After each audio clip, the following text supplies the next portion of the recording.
They've almost finished loading our cargo. We should be ready to depart right on schedule, or so I'm told. Excellent. 'Tis nice to have a smooth beginning to one's journey, at the very least. It's funny.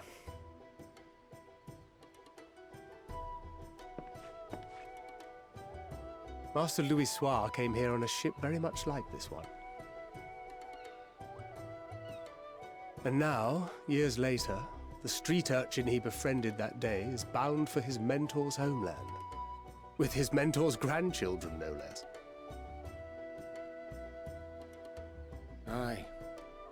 'Tis upon reflection that every twist of time's river and fate's whims are brought into sharp relief.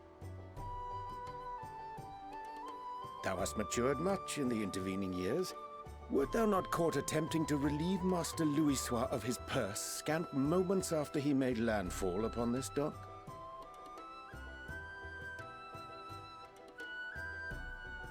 Oh, really? Now that's a tale I'd like to hear.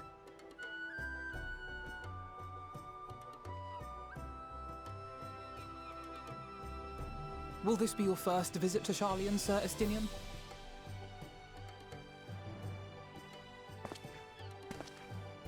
Sir Estinian?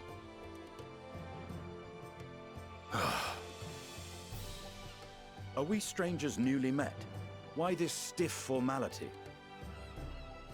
I, merely meant it as a professional courtesy, since we are now colleagues in an official sense.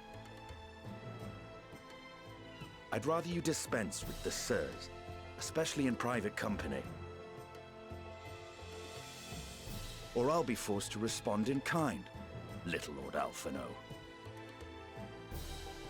You've made your point, Estinian. Painfully well. Better.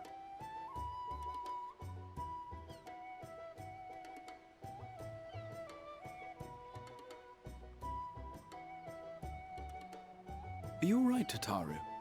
You seem positively distraught. Distraught? Me? Don't be silly. I think it's lovely that they get to see their homeland. It's just, we're trying to thwart the schemes of an army hell-bent on destroying the world. And once again, I have to stay behind and worry that this is the last time I'll get to see my friends.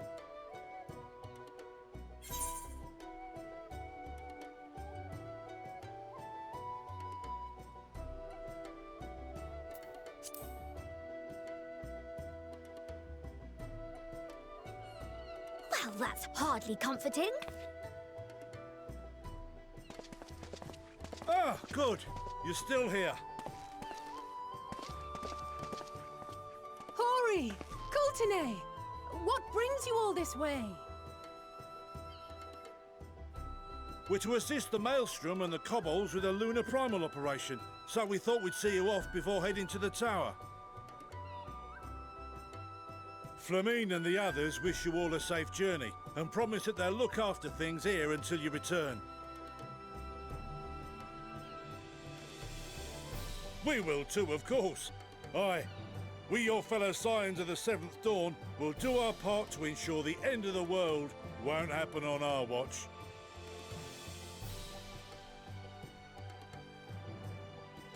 We set the sail! All aboard for Sharlayan!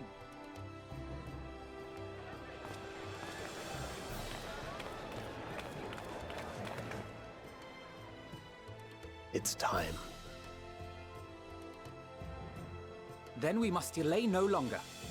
We will contact you the moment we learn aught of value. Wish us luck.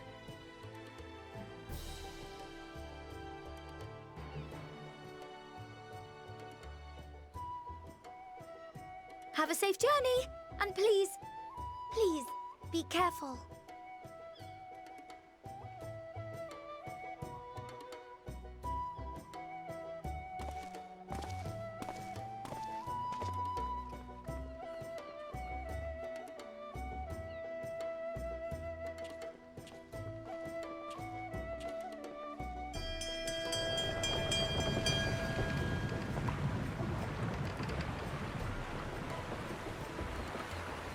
And so you venture forth unto the unknown. A fate beyond the horizon that cannot be divined. A future undefined and in flux. In uncertain times, naught but the simplest words of wisdom will suffice.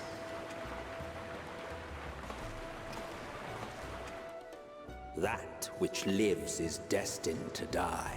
Love leads to loss. Every beginning has an end.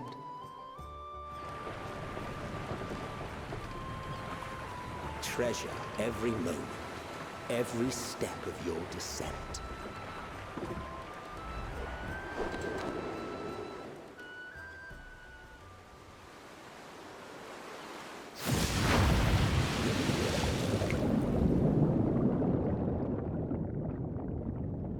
And there, in the depths where souls and stars rest, find your truth.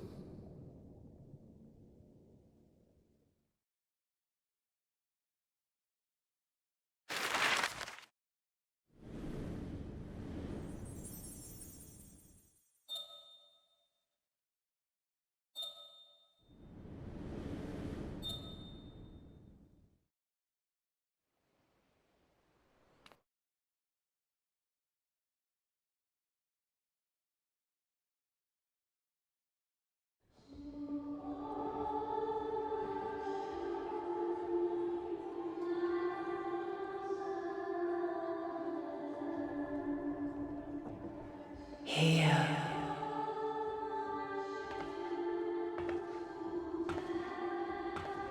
Feel.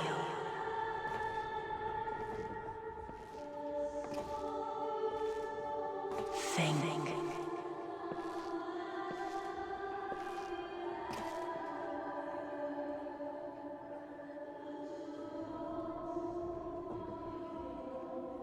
The day has barely dawned, my fellow earlier riser. Though we're hardly alone in that. Envious of those still sleeping soundly, no doubt.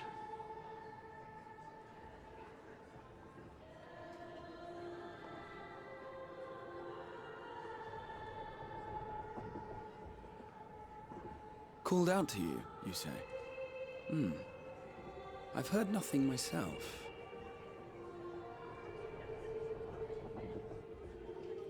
In any case, I dare say the sea air will do you good. Why not join the others on deck?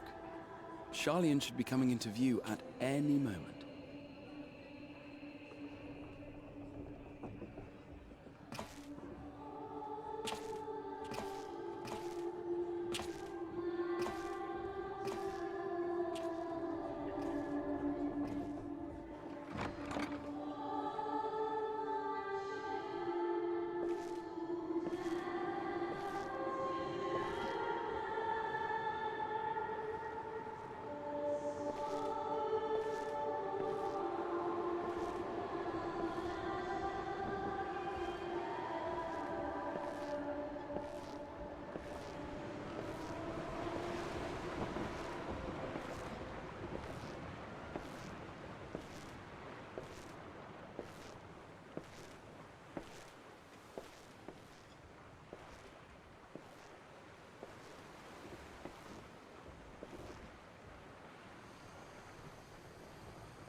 My voice yet reaches you.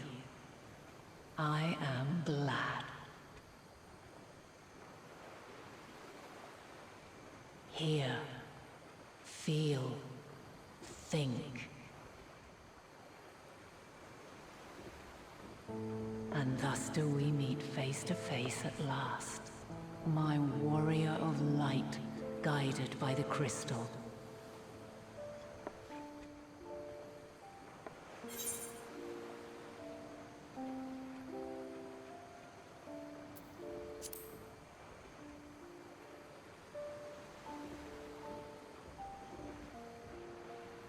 After your sojourn in the First, I believe you have your answer. You have gained an understanding of what I truly am, what Eidolon has always been, a primal.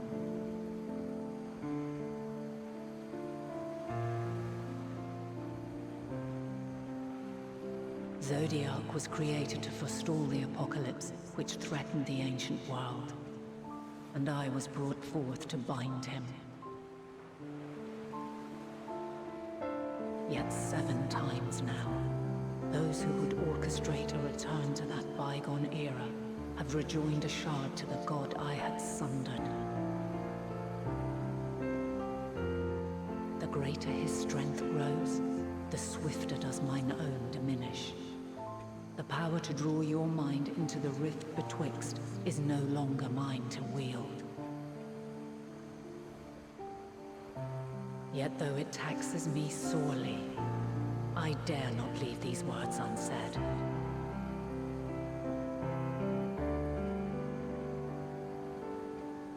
Even bereft of my guidance, you and your companions have accepted the burden of this star's troubled past. A conjunction has begun to form, an intertwining of your time and mine.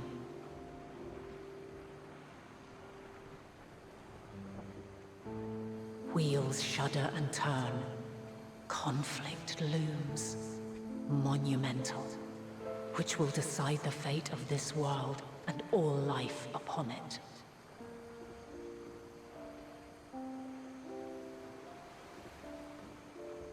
When you truly understand what is at stake, and your journey has prepared you to surmount the insurmountable, then shall I honor the promise made in another time, another age.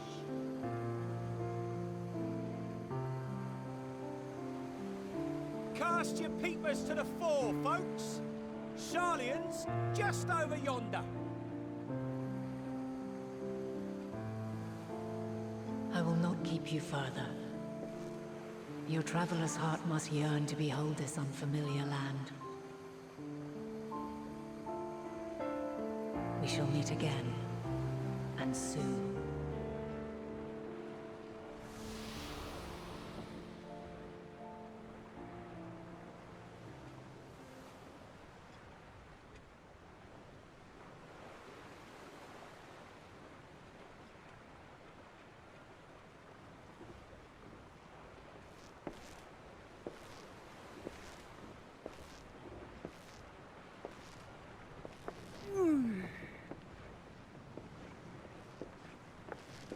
Oh, what a fine morning.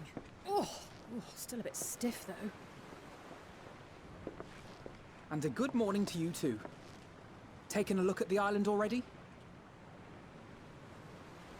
Then let's go. Let's go! Might still be room in the prow if we're lucky.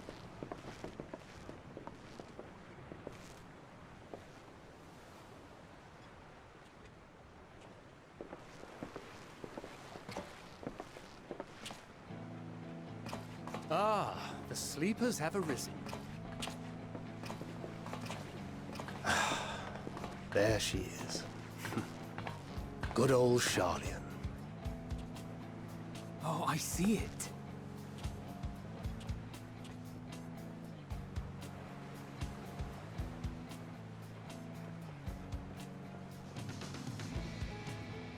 Home. Home at last. Well, maybe not in Father's eyes, but we'll manage on our own, if we must. You do know you're not alone in this, don't you? Indeed. 'Tis as Sir Estinian said. Forget not the comrades who boarded this ship at your side. I prithee.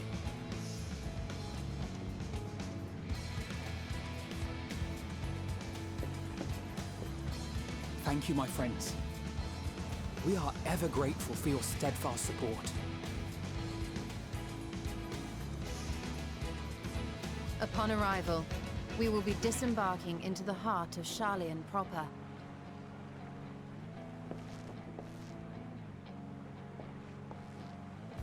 There is no greater concentration of wisdom in all the world.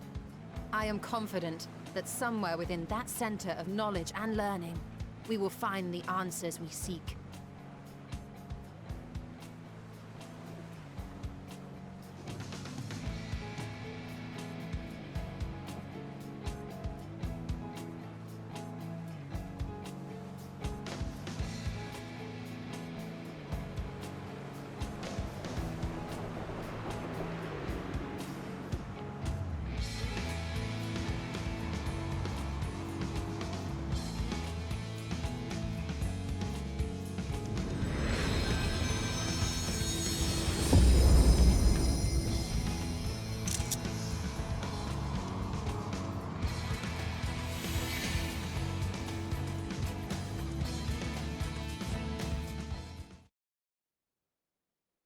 Sharlayan, the solitary island nation of the northern seas. Where under the watchful gaze of Thaliak, patron deity of scholars, academics hoard all manner of knowledge and secrets. Once, they deigned to accept foreign students into a distant colony maintained in the Dravanian hinterlands. How swiftly they abandoned it once the first Garlean boot set hostile foot on Alamegan soil. So averse to the prosecution of war, these men of wisdom, your would-be allies.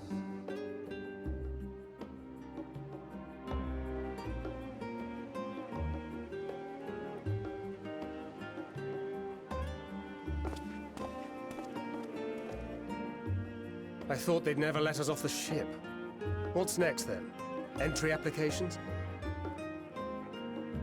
Hopefully they find no cause to deny us.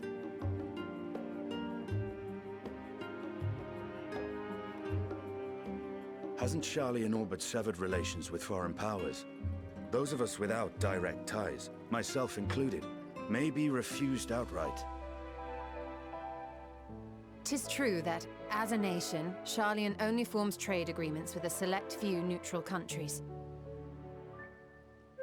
But from a practical standpoint, an island cannot afford to be overly strict with its borders.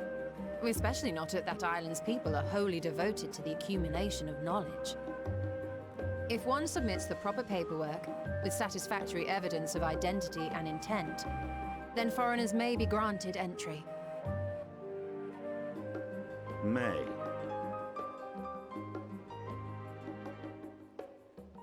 Quite. So let us be absolutely clear on these points before we proceed. The immigration officer will ask for your affiliation and your purpose of visit.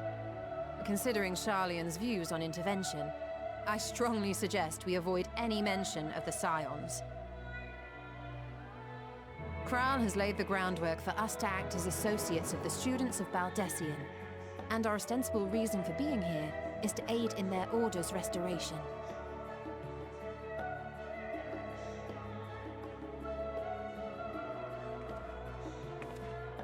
Grahatir, it might expedite our progress should an actual student be seen at the head of our little group. Would you mind leading the way? Of course. The immigration officers were this way, as I recall. Shall we?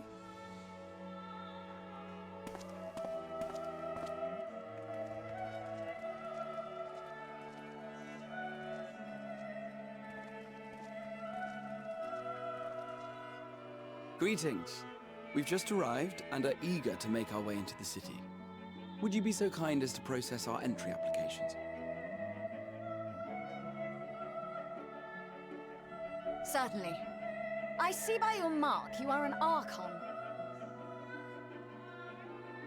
I am. Grahatir of the Students of Baldessian at your service. I was assigned to an Eorzean survey team, but have returned to assist with the reformation of my order. My associates here will provide additional support.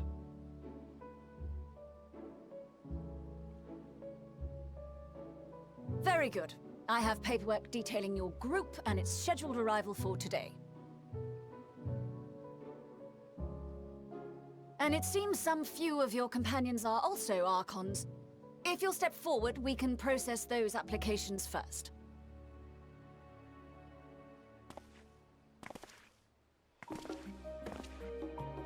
Ishtola rule.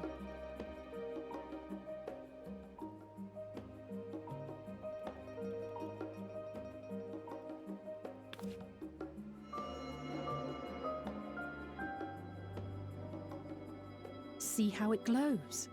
That list is etherically linked with the citizen registry kept in the main repository.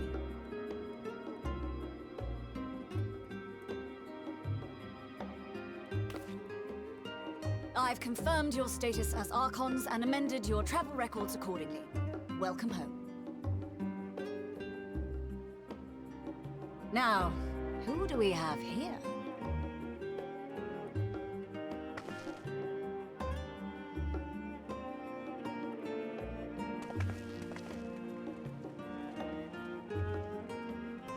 Alphino Leveilleur. And Alizé Leveilleur.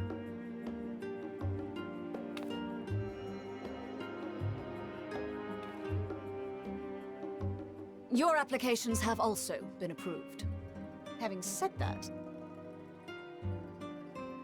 the streets are abuzz with talk of how House Leveilleur's lord disowned his young progeny.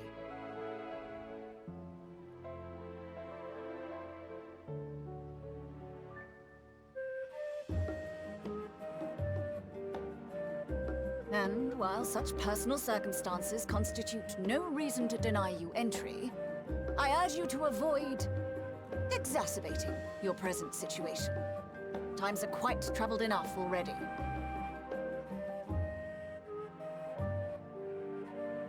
We shall keep that in mind.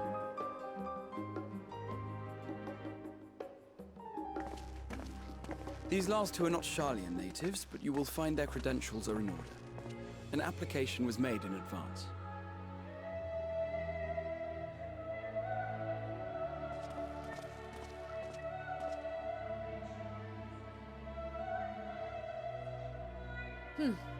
Name and occupation?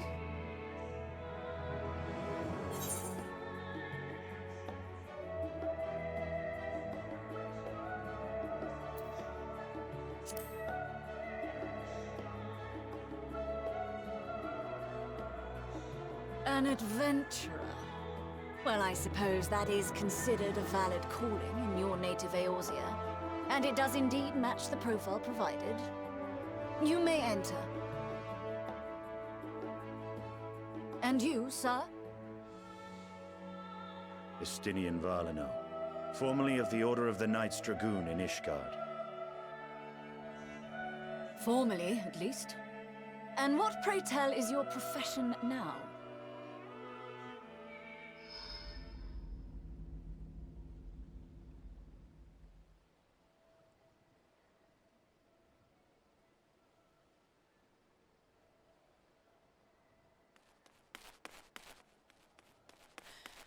If you'll allow me...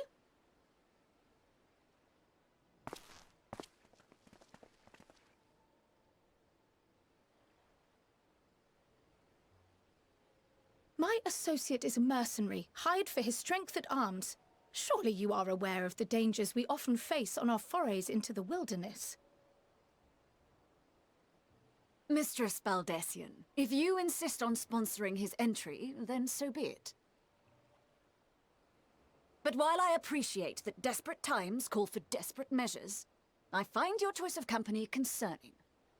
Be advised that even a single misstep may have severe repercussions for your organization. I have every confidence in my chosen company, dear and trusted comrades that they are. But I thank you for your concern.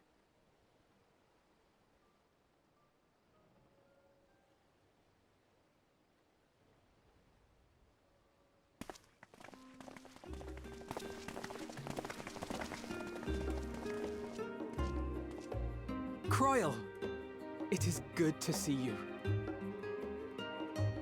Likewise. Long voyage notwithstanding, you will seem none the worse for wear. There is much to discuss, but this is hardly the place. Let's be on our way, shall we?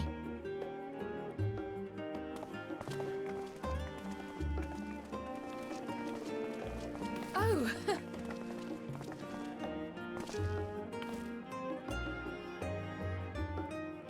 Welcome, friends, to Sharlayan. As your mercenary, I should hope my welcome includes a generous salary. Well, I had to say something, Sir Taciturn.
Pray forgive me.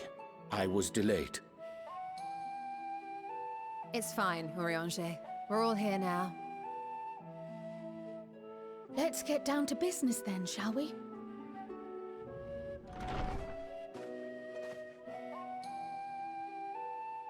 Come what may, we must prevent the Telophoroi's plans from coming to fruition. At present, I see two paths for gathering the information which may aid us in achieving that goal.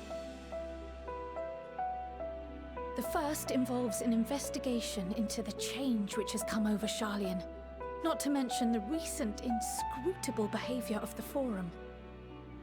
As most of you know, the 99 members of the Forum are elected from the general populace. This alone guarantees a plethora of opinion with regards to foreign policy.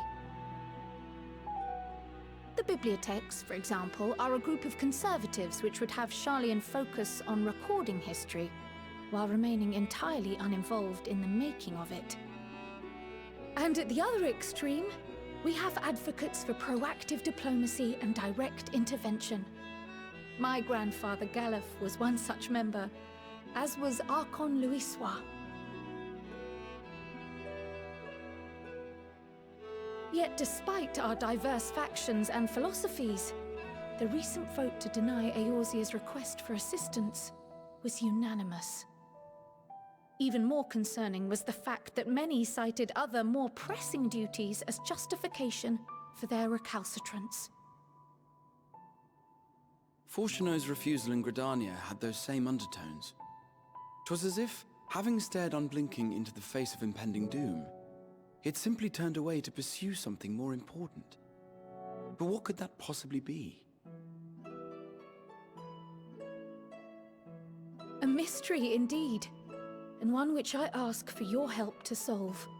Our future may depend on it. As for our second potential path, it concerns a request made directly to the students of Baldessian.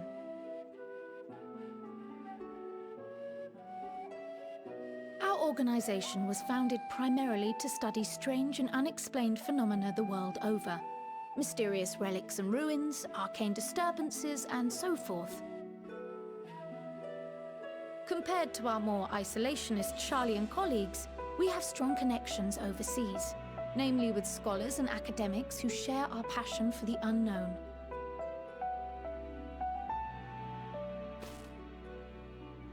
The request in question comes from one such acquaintance, Nadana, an alchemist residing in distant Thavnair. Her missive describes the sudden appearance of a tower, and the subsequent summoning of what I can only assume is a lunar primal.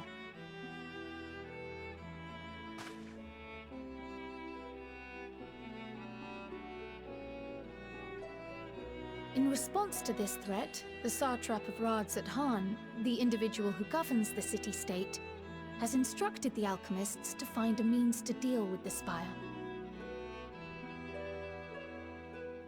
The artisans of that land are heirs to an ancient tradition, one rather unlike that of their Uldan counterparts. 'Tis possible, nay, probable, that they have gleaned truths unattainable by Eorzea or her Far Eastern allies. They do, in fact, appear to have a strategy in mind, though it will require further research. To that end, they have requested an introduction to a capable warrior shielded by the blessing of light. Assuming we divide our forces to pursue both of Kral's lines of inquiry, then having you join the group heading to Thavnair would seem the obvious choice. But the investigation in Sharlayan is of vital importance as well. Equal, I think, to the Thavnairian one, given that the fate of the world may hinge on the results of both. Yes, it is quite the quandary. Though it is a great imposition and an altogether too common one, our efforts would be more likely to succeed were you to lead the charge on both fronts.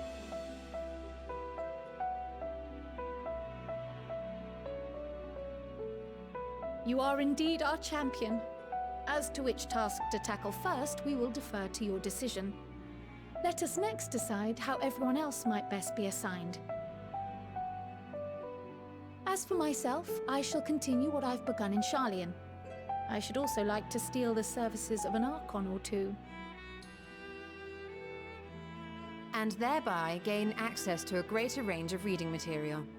I will help with that. Allow me to offer my assistance. I have some small amount of experience in the field of research.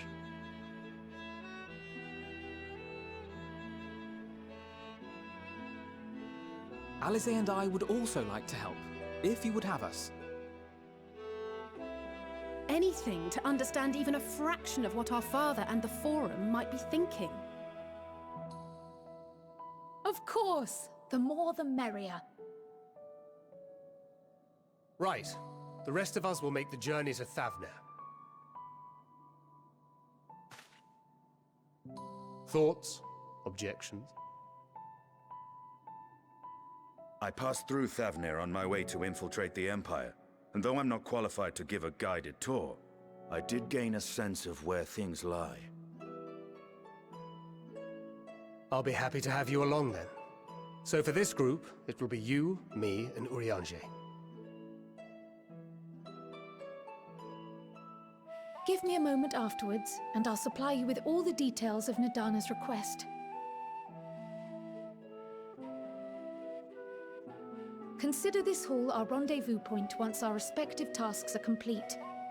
May our investigations prove fruitful.